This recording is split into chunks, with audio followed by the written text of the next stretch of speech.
I am the one keeping the storm at bay.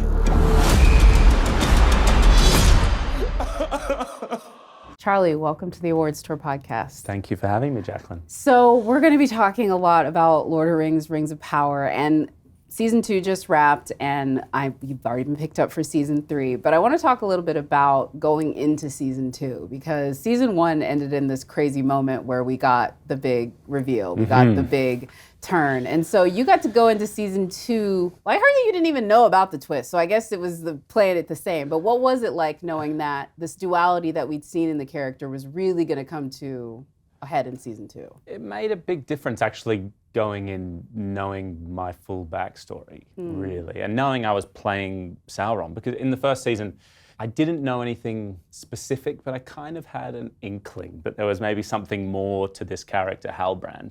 So I was a little bit confused at times in the first, because I didn't know until the 3rd episode of filming. Wow. So I filmed the first 2 episodes kind of being like, oh, don't quite know where I'm at with this. And then going into season 2, the character is obviously going through this huge shift, but ultimately Halbrand, Anatar, they're both Sauron. So it was nice to kind of have the full picture and know that I'm creating this different character in Anatar, but it all has to come from the same place, the same Sauron kind of place. I mean, it definitely, because he's quite despicable. I'm not going to say that. Fair enough. He's lovely He's a lovely guy. Yeah, lovely guy. Just a little enslavement and mass murder. But one of the things that I think was really interesting is it's something that that Tina Fey said recently. Certain characters have a level of charisma that they bring to villainous moments, but you still want to forgive him. And she was using it in comparison to Steve Carell's moments where he plays an evil character. Okay. That's what I feel like a little bit with the Sauron, because I know he's on BS, but in the beginning of the show, when he's trying to romance Galadriel, I was with it. I was like, let's go. That's good. I mean, it's nice that people kind of are on his side throughout different parts of the show, because it's I think the difference with this compared to Sauron before, if you're not a real Lord of the Rings fan, you don't necessarily know all of the motivations of Sauron and what he's trying to do. You kind of just know of him being a really evil character.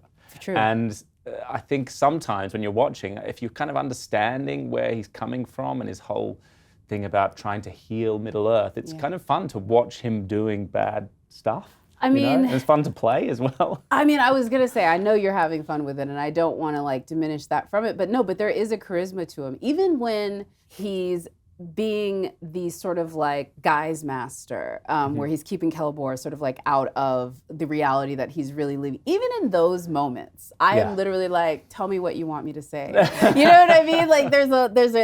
It's evil. Obviously, we know we're going to cut to the darkness on the other side of it as soon as he gets him back to working on what he wants him to work on. What is it like setting that up with the directors? How do they sort of set you up in these moments where maybe, because they're still writing the scripts, you don't know how it's going to play out? Because there's a lot of stuff you did in the beginning of season 2 that played out very different by the time we got to the end. Yeah, I think we were lucky in that everything was pretty much done for us when we started, our arc at least. We knew exactly where it was going, which was different to season 1. Okay. And we filmed everything chronologically, which is so rare, as you know, particularly in this relationship where it's he's unraveling, Celebrimbor is unraveling, and I'm kind of leading him to that point, this point of, explosion, really. We knew where it was going, and that being able to film it in order meant that we could work really closely together and be really specific in the relationship. And it's kind of, but when you're a part of these big franchises, it's nice. It's a luxury to have the time and the chronology of all the events, really, and also we didn't have all the scripts in advance, but we knew the key points of their relationship. Oh, so they sort of sat you down before and at least knew, okay, so... They're he turns at this point, and then this happens, and this happens, and then eventually it leads to impaling him on the spear and lifting up the wall. I wasn't going to ask this question, but now that you put it up like this, I'm very curious to know. It seems to me it feels like you were, even though you were on the same show, you had 2 very different experiences between season 1 and season 2.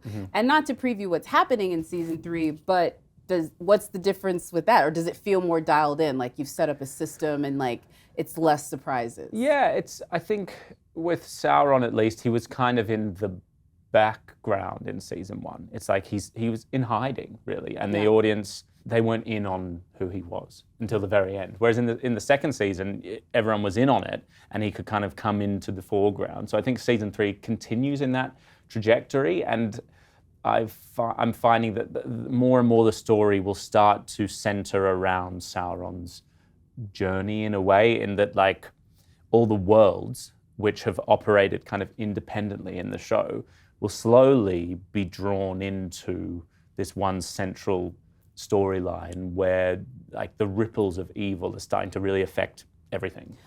It's interesting that you put that to the case, because the other crazy thing is about this show is like, yes, when you're having certain scene partners that you've had throughout the season, it's very intimate and y'all are right there. But there's aspects of this show where they're like, you're just not a part of it. Like, so what is it like when you're like at Comic-Con being like, yeah, here you are. Oh yeah, this bit's great. And then I've never seen it. And you're watching a trailer and you're like, oh, so that's what they were doing for like 6 months. Because you hear, particularly when we were in New Zealand, like I was with Mordovith, I was in a water tank for however long. But then you're hearing stories about Dan Wayman, who plays Gandalf. He's off in the forest for months, and you hear all these anecdotes, and then you finally say, okay, yeah, so that's what it looks like.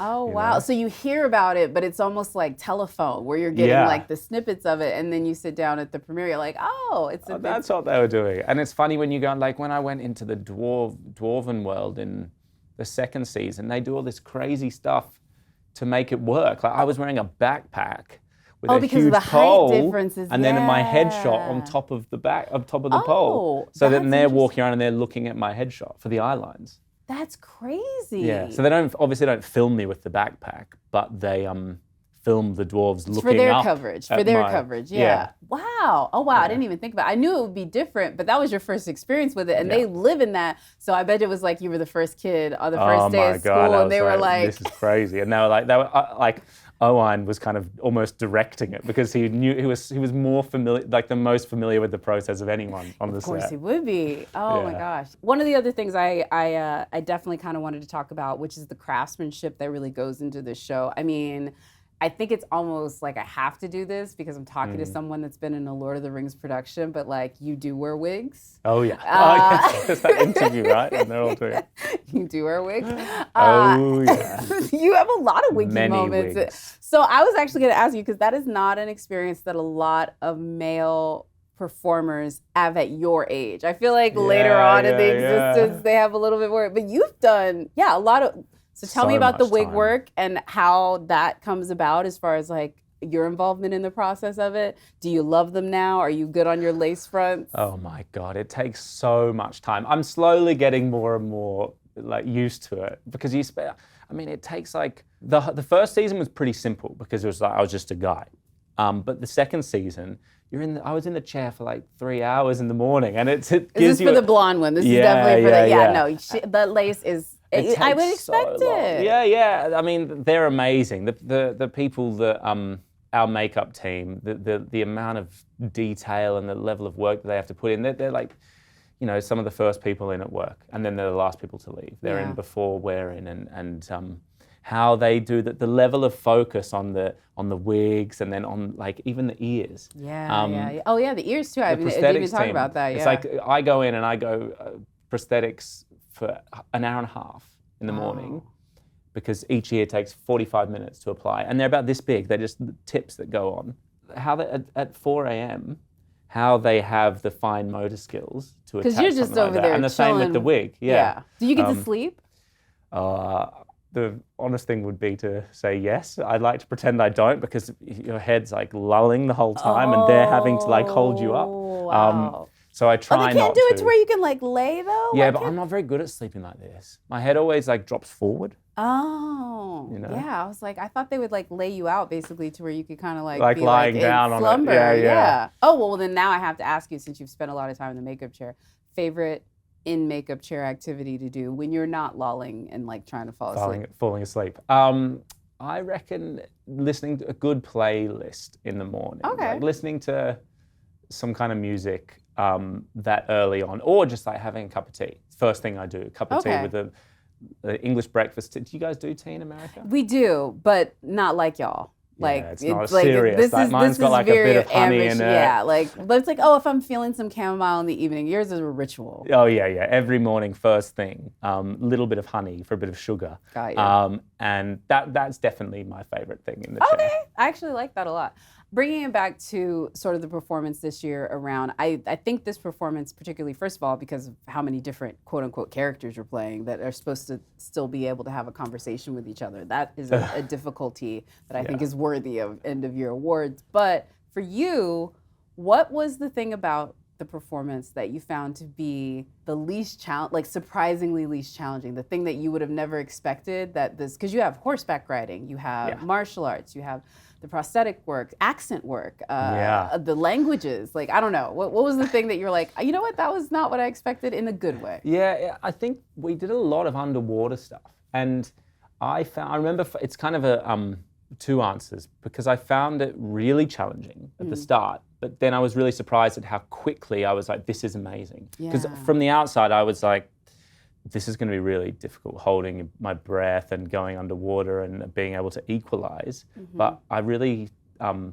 loved it and found it easier than I thought it would be, because I don't know why. And by the second season, when I was so keen to get down the bottom, which compared to the first, it was like, oh yeah, and the first was more warlike. Right. Yeah. That was all I'm trying to think of all the underwater scenes now. The first was when I was getting attacked by that sea monster. That's what it was. I was like, I remember battles. Yeah, exactly. I was like, what was it? Yeah. The second season, I think it was a flashback sequence. Yes. But there was a whole scene where I was attached to like a rope and getting like tumbled around, getting dragged across, and I was having to hold my breath, and I thought it was so much fun, which I was really surprised at how much I enjoyed it. Wow, that is not what I would expect you to say. That's basically stunts. So I wish I could say horseback riding, but I'm still scared of that. So how are you feeling about that? Because again, the horse work, I know this from people, like horses know, and like it'll never change if it doesn't change. Yeah. So are you still in a never change mode? Well, I have good days and bad days. Days when I'm like, days when I'm feeling really relaxed, and then other days I still just kind of feel, and I've done it so much now. I should be like really comfortable. I was just about to say, I was about to say, they always plop you up on a horse. You were always on a horse. Yeah, it's funny. It doesn't feel that much easier doing it now compared to doing it, however, 5 years ago now. Really? Oh yeah. I started. That was gonna bring me to my next question, which is, this is, I think, amazing for an actor, especially again, for folks that don't know, you're relatively new on your on-screen history. You did theater and other stuff, I think, before, but this is one of those things where it's like, listen, if we keep getting this right, this is the job into your 40s. Have you contemplated what that means? Not really your 40s, you're not that old, but you know what I mean. Maybe. You never know. Yeah, I mean, with the pace that it all happens. You've been doing it already for 5 years, and I know they've kind of said that they maybe want to get this in a certain number of installments. So have you thought about, because you didn't know that when you signed up for it, or maybe you did. They probably tell you. I kind of did know that it could potentially be like a really long time. It could be a decade. Yeah. And I think I'd been out of drama school for 2 years when I signed. So it all happened quite fast. Never in my wildest dreams would I have expected to be involved in something like this ever, let alone, a couple of years after finishing my training. But it's been like, I think, as an actor, it's just like, I'm just happy to be working. That's what I was just about to say. And it's just like to have something, there's a real joy in having a character. It's amazing that character is Sauron.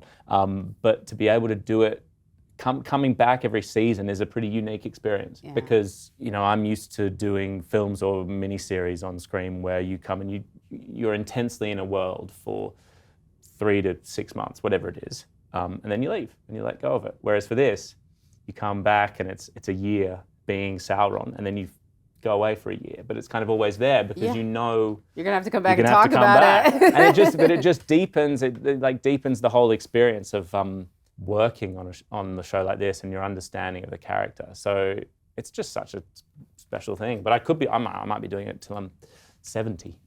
Giddy up. Listen, that's what you call job security, and we all aspire to have that.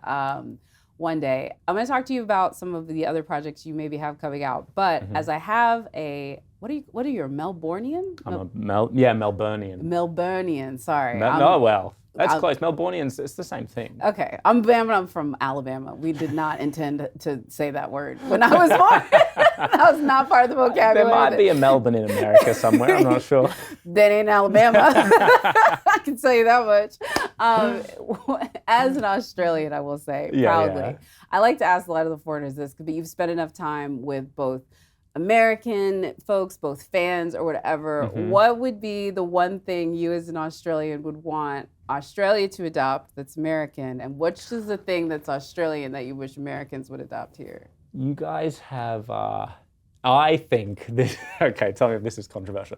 The food here, which is like, it's not particularly famous for food in America, but when you order something. I mean, who's you asking? But keep going. Yeah. Well, I guess it is. The food, when you order something here, I have quite like, it's like you get like a solid portion size, which in Australia and in England, you don't necessarily get. You can pay a lot of money and I'll still be hungry because I have, I guess, quite a big appetite. So I like You like the portion sizes here. Yeah, fair. That's a good one. I mean, it's funny that my mind goes to food. Have you ever heard of, what do we have in Australia? We have these things called, I would say Vegemite, but like that's pretty crap. Is an acquired taste. Yeah, I don't even like Vegemite. Don't put that advertisement out there. We have these things called Lamingtons. No, I don't. I know Tim Tams. My old boss, Tim Tams are good. Joel Mears, was a proud Australian who called this place Rotten Tomatoes all the time. That's what I say, Rotten Tomatoes. And he would bring back Tim Tam whenever he would come back. And that, I vibe with that. That's a good one, yeah. We have a cereal called Nutrigrain. This is just like an ad for food. I thought you were going to talk about Australian sentiment around something, and you're like, no, I would like. No, it's just about the food, really. With Lamingtons are like little chocolate cakes, which I'm sure you could find some in America if you really looked for it. You have something coming up that's on your IMDb, and I know IMDb lies sometimes, but it sounded like an incredible project called The Survivors, about two people kind of caught in this horrible situation where they were the only ones that survived a horrific accident, and what they do after that. Tell us about this, because again, the log line had me. Yeah, it's an Australian story set in Tasmania, so like right down the bottom of Australia. It's basically as far away from here as you can get. Wow. But this story is set there. It's by an Australian author called Jane Harper, she's prolific. She writes a lot of stuff, and a lot of stuff that's been adapted into films. Yeah. So this is her next book called The Survivors. It's a completely separate story. It's basically about a guy, a couple, really. The guy who I play, Kieran, is involved in a horrific accident when he's a kid in the ocean. He gets trapped in a cave, and basically his brother comes to save him. His brother drowns, and he deals with sort of the guilt of being the cause of his brother's death for his whole life. Yeah. And 15 years passes, and he's kind of dragged back. He moves to Sydney, and then he's dragged back to his town, the town where he grew up. He's dragged back because his father's ill. This happens to be on the anniversary of his brother's death, the 15-year anniversary. Oh, so it coincides with another murder that happens in the town. So it's kind of like a murder mystery show, but the central characters aren't police. The police are on the outside. You're kind of with the characters that are dealing with the repercussions of like all the emotion around this death, and also trying to figure out this recent murder that's happened. I'm really excited to see this, and I'm going to check it out. I'm going to check out the book involved with it, but this is his story. You're sort of like leading it. I think it would be really interesting coming from something like Rings of Power and Lord of the Rings, where it's such a big ensemble, to where now this is number one on the call sheet moment. Like, what? Why are you laughing? That's true. No, though. Yeah. Those are two very different television productions. Talk about going between those two gears. Yeah, it's a I mean, in terms of scale, doing something like Lord of the Rings, you can't really get, in terms of walking onto the set and being like, wow, you can't really recreate that feeling. So whenever I go, and often I tried to make a point of going back and working in Australia in between every season of this, and it's kind of nice just to be able to like drive onto the set and just get out of your car and say, hey, run and walk in, and everything feels very low key. Still high stakes, and it's very, very important, but it's very different to arriving at a big studio and having to scan your pass in, and you know what it's like. Yeah. We just did it. yeah, exactly. So it's a different experience, but I love going and working at home and working with the Australian film industry is amazing, and it has makes some wonderful films and TV. What was something that you learned on the set of Rings of Power that really served you when you were doing something like The Survivors? I'm sure a lot, but something in particular. I think you just really can't go past the confidence you get as an actor, or just self-belief. I think that's something that I've always grappled with, as do so many actors. The thing of imposter syndrome, or can I do this? And because I was so young when I got Rings, I stepped onto the set, and I had a lot of self-doubt of can I do this? Can I play this role, which I didn't know was Sauron, but kind of thought it might have been Sauron. Can I do this? Can I do this job? And then the further through this show that I've gone, the more confident I felt in myself, and feeling like I belong, I can do this. So it's given me a lot of, I guess, self-belief, being able to go back to Australia and feel like, I can go and help, whether it's leading a production or being part of a production, whatever it is. It's a really valuable experience. I dig that. We would be remiss if we didn't get out of here, and I know you can't say anything because I do feel like the Amazon and Lord of the Rings snipers on me as I ask this question. And I know you won't tell me anything about season 3 and the details, but knowing where you left off at the end of season 2, again, I will say, these guys are really good at season breaks. They really know how to put you in it. Yeah. Where do you hope things go in season 3? What do you look, as the actor, knowing where they could be going before you look at the scripts, where you're I want to do that? Yeah, there's a few things for Sauron that I'm I really want to do that. He's just going to go, things that are in the book. Yeah. So it's he is going to fall further down that rabbit hole of being evil, and the remaining light in him has been diminished. Any light that he had when he was cruising around with Galadriel or whatever, that's gone. And he's now hell-bent on his goal. And we know, I don't know how many rings he's made, 16? Yeah. There's one more ring he's still got to make at some point. And then who knows where he goes in the future. But I know because it's in the book.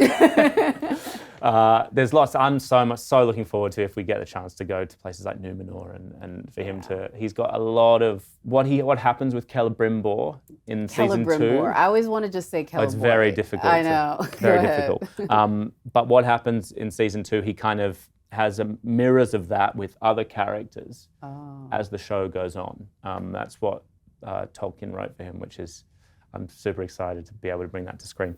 Only thing I was going to ask you, because you are a part of the Lord of the Rings, and the minute you mentioned Galadriel, I was thinking of a fan fiction I read about Sauron. Have you read any of these? I haven't read. So what Do is you know you know they exist though, right? I know that they exist, yeah. And fan fiction is fans rewriting stories. Yes, girl. That's a very PG way of putting it. Oh, okay, it's one of those. No, it usually is. It usually is. And a lot of times it's characters that you would not expect to be together. So there's a whole there are tomes of Hermione and Draco fan fiction where they put them in these really heightened things. And there's one that it was, as you were saying that, I was thinking, there's a fan fiction you should read. Okay, you send it to me. No. No. Okay. And I say that with absolute no. But you should go look it up. You should go look it up. You should go check it out. Just don't tell anyone. If I Google it, will it come up with this one you've read, or is there lots of them? So there's a website. This is so bad. Everybody in the fan fiction community is hating me for saying this, but I don't care. There's a website called AO3, which is Archive of Our Own, where you can go read any of them. Okay, just don't talk about it, because then this poor girl that just decided to write her little fantasy will end up getting bombarded. But just watch it for your own amusement. Okay. Yeah, don't go on a talk show and be like, let me tell you what I read. But you can enjoy it. I think you would enjoy it because it's funny. Okay, and they're not all dirty. Some of them are just interesting. Okay, nice. Cool. A lot of them are dirty. That's where I'm going straight away after this. Anyway, it was so great talking with you, Charlie. Really nice to chat. Thank you.